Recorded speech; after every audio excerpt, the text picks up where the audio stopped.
Got long sideburns and my hair slicked back and coming to your town in a pink Cadillac. Actually, how much would it cost to get him a pink Cadillac? Whoa, way too much. Not worth it. Wouldn't even be in scale anyway. Hey guys, welcome to today's video. Today I'm doing another NW opening. We really need to tackle these mock figures in my room, so I thought I'd finally get around to opening this Retrofest Honky Tonk Man figure. The main things I have an issue with when opening figures is devaluing them. If I save them until I actually use them in my animation fed, just because otherwise if they end up getting sold on, then obviously they're going to be worth more in the box. However, given how difficult the world is trying to get rid of these guys, this is meant to be a US exclusive, and now they're terrorizing the UK shops that can't get rid of them as well, I figure we're probably safe to open this one. To be fair though, the fact that there's still people that post like every week or so in the UK figure groups saying, whoa, I've just found this Honky Tonk Man in the Entertainer for whatever sale price it's on that week, and still don't know about this thing, thinking they've just found a bargain that the rest of us haven't known about for over a year, it gives me faith that these will sell out eventually. Now, from my Retrofest Iron Sheik opening video, I remember that these Retrofest boxes are an absolute nightmare to get into. You need to cut every single bit of tape on it. And while we're on it, I mean, the taping on this is not great. It's not great tape. So what I'm going to do is I'm going to pause the video, get all that tape off, and then carry on.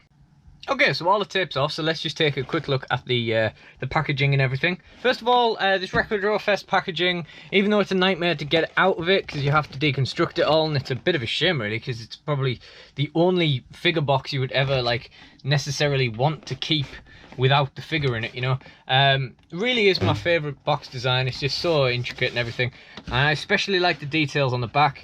Honky Tonk Man, Memphis, Tennessee. We got the Flying First Drop. You reckon that might be Flying Fist Drop? Eye rake, shake, rattle and roll. Yep, that's why we always check the details on the back for those spelling errors and whatnot. It could be a Flying First Drop, I suppose. And then we're just going to try and pull the bastard out. So after you've undone all of the little flaps and whatnot, you're just going to rip the guy out. And there's another thing I really like about this, which again I think is taped in. Oh no, it's not. The backing card is really nice. I really like the backing card for these Retrofests. This one's a little bit dented at the top there, which is a bit of a shame, but it is what it is. Doesn't exactly matter. These Retrofest figures can get into a bit of a mess actually. I mean, mine had a massive wang on the top there. That's just the Entertainer not really looking after stuff when it's in the warehouses and whatnot. Anyway, let's carefully get him out. So we're finally opening this Honky Tonk Man Retrofest figure. So, wow, look at this. This guy actually looks way better in person than he does in the packaging. I mean, the suit is just so shiny, and then we look at the back. That little honky wood decal on the back is just really nice. He's got his pink Cadillac and everything there. That's really, really nice. I quite like the head scan on this. There is a slight mark above his cheek there, but Mattel factories for you, isn't it? No one gets out without a mark. So now we'll just carefully try and get him out of the lovely suit so we can have a look at the actual figure. Okay, so we've got a fair few marks on his arm there, as I'm sure you'll be able to see. Bit of a shame, but shouldn't be too difficult to get rid of. On that side, it's more just fluff than anything really. So we'll just carefully try to get this off, man. I mean, bit of a pain. I was expecting this arm to just slide out, if I'm honest with you. Okay, so there we go. I've always been thinking when these have been on sale, it's just a shame this isn't actually a more common body type, because, I mean, you could make loads of customs with this body at a very low price if it was a more common body type. Because they're just so cheap, and, they can't sell these fast enough anywhere. Okay, so the suit is an absolute nightmare to get off. I assume it won't be any easier to get back on either, but yep, there we go.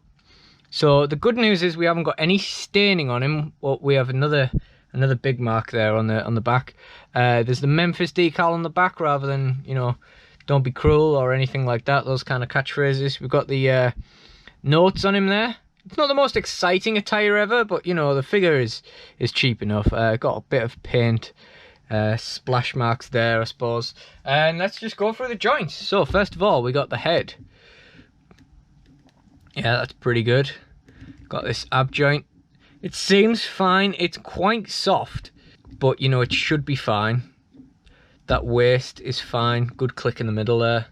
Shoulder's good.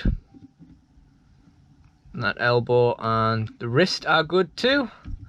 And we've got that shoulder, that arm, and the elbow. That elbow's a bit loose. Definitely looser than the other one. Nice wrist. The leg's fine there. Got that knee's fine. And the boot and the toe, fine. The thigh swivels are very, very tight, but I don't tend to mess with those too much anyway nowadays, because I feel like it just loosens the joints for like no reason. Like, you know, use it when you need to use it, etc. So there we go. We got the Honky Tonk Man, and now we're gonna get out the breakable guitar. With how much kids must struggle to make like a set of weapons out of their, you know, the Mattel figures, it might be a good idea for them to just buy loads and loads of honky tonks and just fill up on guitars. Oops, mind your head, honky. So we've got the guitar there. Let's test out the braking action. Of course, the figure I've got to hand is actually Seamus. Sorry about this, Seamus. Let's go. I'm very worried about the guitar parts going down the back of the drawers here.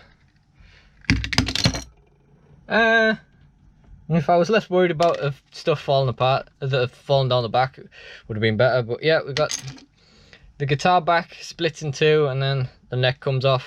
You know, it's pretty cool. Okay, so all in all, this is a pretty interesting figure. I don't think it's the most incredible thing in the world. Like, I don't think it's the most incredible Honky Tonk Man in the world even. But, you know, for the price point you can get these at nowadays in the UK, and surely still in America as well, it feels like, you know, it's so cheap, you may as well have it. As I say, it's just a shame that the body type isn't a bit more common so you can make more customs of it. The suit is a bit of a nightmare to get on and off, as I, you know, would have expected, to be honest with you. The Retrofest boxes can be a bit of a pain to get into, but regardless, that's more or less everything I wanted to say on the figure. So, as I always do, I'm going to end this by talking about where Honky Tonk Man lives in my DSW animation fed. Well, Honky Tonk Man actually has quite a lot of stuff planned, like daft tag teams and stuff like that, because me and a friend were trying to justify buying him when he was first like reduced. We didn't really need to do that because, you know, he ended up so cheap, it didn't really make a difference. You know, he's worth having anyway. But, you know, there's quite a few daft little tag teams I plan on doing with him. I also plan on using him with Jerry Lawler at some stage as well, which is another daft tag team, I suppose. Don't really have much planned in terms of a singles run. In fact, I was actually planning on writing my Legends division out before I ended up with the myriad ones I've picked up over the last couple of months. But yeah, anyway, I think that's more or less everything I have to say. Thank you for watching, and goodbye.